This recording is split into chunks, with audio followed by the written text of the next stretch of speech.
Sa iba pang balita, undas na po sa Biyernes ng susunod na linggo. Kaya naman, ilan nating mga kababayan ang inaayos na ho ang puntod ng kanilang mga yumao. Pero sa isang sementeryo sa Bulacan, ang ilang nicho lubog pa rin po sa baha dahil na rin sa nagdaang bagyong Santi. Alamin natin kung ano ang plano rito ng mga otoridad. Tinutukan po yan ni Rhea Santos.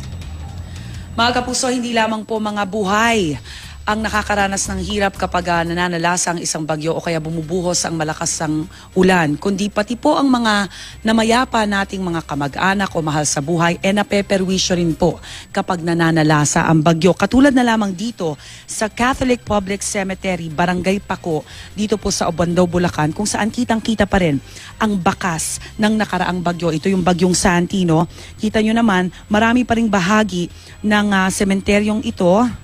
Alright, lubog lang tayo, no? Ang lubog sa baha. Bagamat medyo bumabaw na kasi ang rinig natin, ang pinakamataas na baha na naranasan ng sementeryong ito ay hanggang dibdib. Ito yung mga panahon ng Ondoy, pero pagdating nitong Maring at Santi, ang pinakamataas na bahang naranasan nila hanggang Baywang po. Sa mga oras na ito, ngayong araw na ito, bumaba na ang baha at hanggang bukong-bukong na lang po ang baha sa ilang bahagi ng sementeryo. Bukod po kasi sa pananalasa ng bagyo, isa pang kalaban nila dito ay kapag nagpapakawala ng tubig ang Angat Dam, sigurado naman talagang lulubog ang sementeryong ito.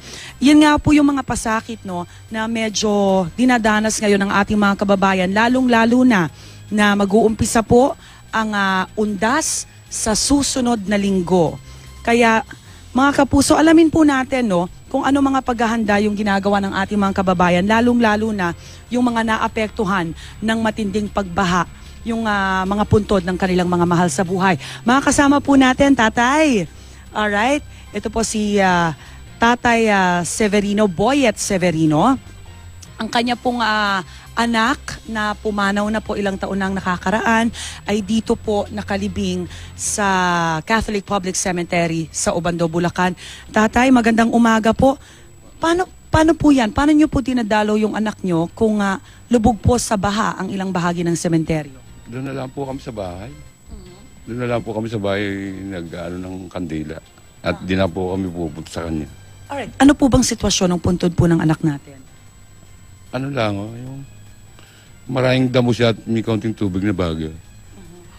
Ilan po. Matagal na hubang binabaha yun? Matagal na po.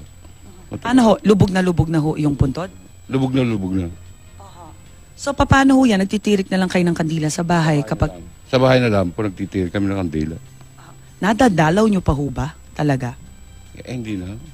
Hindi na. Pagka Tagaro po, pinupunta namin. Mainit ang panahon, no?